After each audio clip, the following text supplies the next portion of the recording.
नमस्कार, बहुत स्वागत है आप सभी का प्राइम न्यूज का डिजिटल प्लेटफॉर्म देख रहे हैं आप। मैं हूं आपके साथ सिमी सोनी। अमेरिका के विदेश मंत्री मार्को रूबियो भारत दौरे पर हैं। उन्होंने प्रधानमंत्री नरेंद्र मोदी, विदेश मंत्री एस जयशंकर और एनएसए अजीत डोभाल से मुलाकात की। दूसरी तरफ डोनाल्ड ट्रंप ने प्रधानमंत्री नरेंद्र मोदी की खुलकर तारीफ करते हुए कहा है कि मैं भारत का सबसे बड़ा प्रशंसक हूँ। भारत मुझ पर 100% भरोसा कर सकता है। अब सवाल ये है कि क्या भारत अमेरिका रिश्ते फिर से नई रफ्तार पकड़ रहे हैं और क्या व्यापार और टैरिफ विवाद खत्म होंगे? क्या क्वाड चीन के खिलाफ और मजबूत होगा?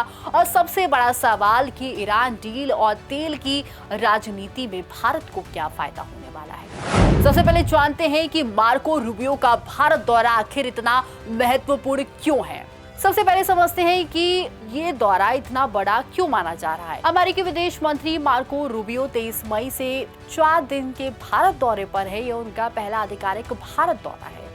दिल्ली में उन्होंने प्रधानमंत्री नरेंद्र मोदी से मुलाकात की, विदेश मंत्री एस जयशंकर के साथ लंबी बातचीत की है, संयुक्त प्रेस कॉन्फ्रेंस की, एनएसए अजीत डोभाल से सुरक्षा मुद्दों पर भी चर्चा हुई है और 26 मई को होने वाली क्वाड बैठक की तैयारी भी की है। लेकिन कहानी सिर्फ एक दौरे की नहीं है, असली कहानी है भारत और अमेरिका के रिश्तों में आई ठंडक को फिर से गर्म करने की कोशिश।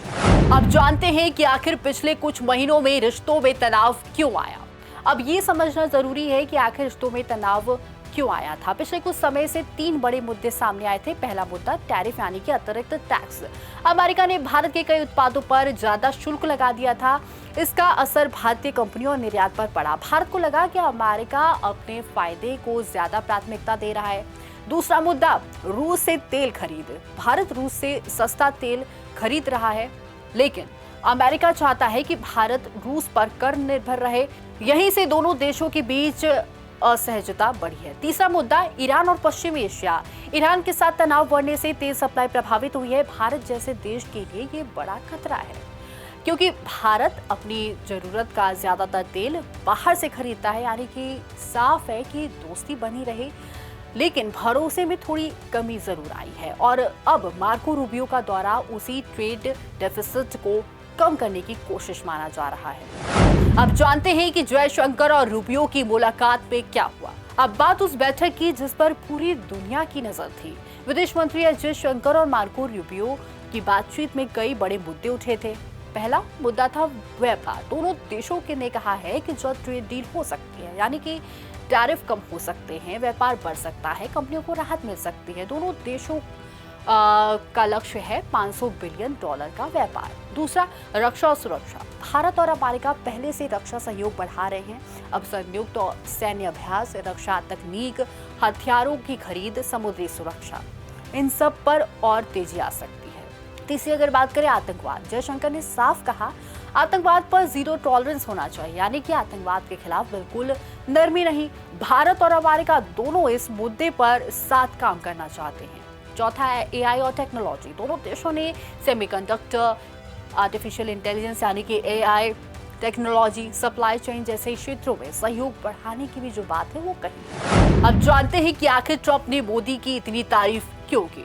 अब बात उस बयान की जिसने पूरी दुनिया का ध्यान खींचा है। दिल्ली में अमेरिका के 250वें स्वतंत्रता दिवस कार्यक्रम के दौरान डोनाल्ड ट्रंप ने फोन पर कहा कि मैं प्रधानमंत्री नरेंद्र मोदी का बहुत बड़ा फैन हूँ। भारत मुझ पर 100% भरोसा कर सकता है। अगर भारत को मदद चाहिए तो उन्हें पता है कि कहां फोन करना है। अब सवाल ये है, क्या ये सिर्फ दोस्ती वाला बयान था या इसके पीछे बड़ी रणनीति है?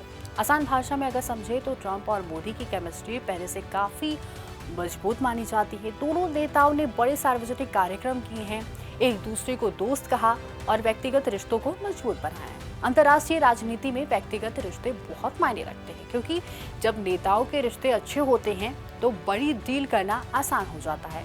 इसका असर क्या हो सकता है? व्यापार में सुधार होगा। अगर माहौल अच्छा हुआ तो टैरिफ विवाद कम हो सकता है, निवेश बढ़ सकता है, अमेरिकी कंपनियां भारत में ज्यादा निवेश कर सकती हैं, रक्षा सहयोग मजबूत होगा, क्वाड और इंडो पैसिफिक में भारत की भूमिका और मजबूत हो सकती है। अब जानते हैं कि आखिर क्वाड क्या है। अब बात उस शब्द की जो लगातार सुनाई दे रहा है, क्वाड। बहुत लोग पूछते हैं आखिर क्वाड है क्या।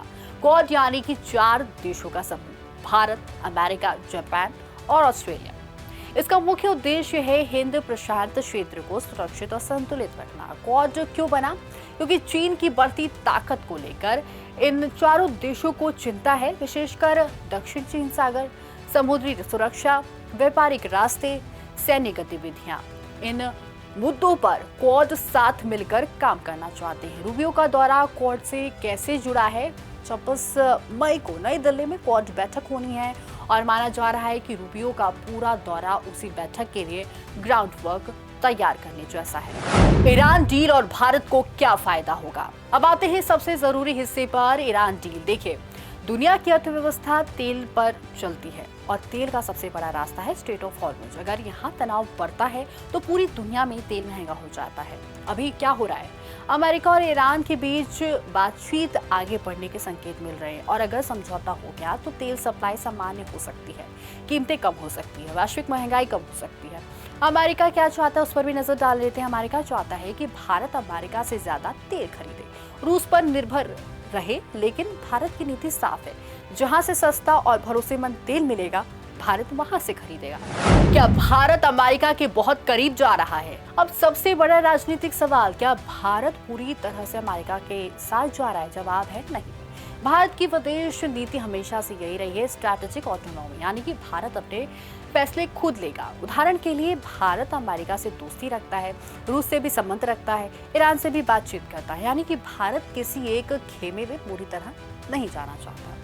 यही भारत की ताकत भी है। भारत आज दुनिया की बड़ी अर्थव्यवस्था है, हर देश भारत के साथ अच्छे रिश्ते चाहते हैं और भारत इसी संतुलन की राजनीति खेल रहा है। लेकिन चुनौतियां अभी भी बाकी हैं। हालांकि माहौल सकारात्मक है, लेकिन चुनौतियां अभी भी खत्म नहीं हुई हैं। चुनौती नंबर 1 अगर बात करें तो टैरिफ विवाद, अभी व्यापार समझौते पूरी तरह से नहीं हुआ है। चुनौती 2 की अगर बात करें तो रूस तेल मुद्दा, भारत रूस से तेल खरीदना बंद नहीं कर सकता। तीसरी चुनौती की बात करें, America first versus India first. Trump की नीति है अमेरिका फर्स्ट, इंडिया की नीति है इंडिया फर्स्ट, यानी कि दोनों देश अपने हित पहले देखेंगे। चुनौती नंबर 4 की बात करें, चीन।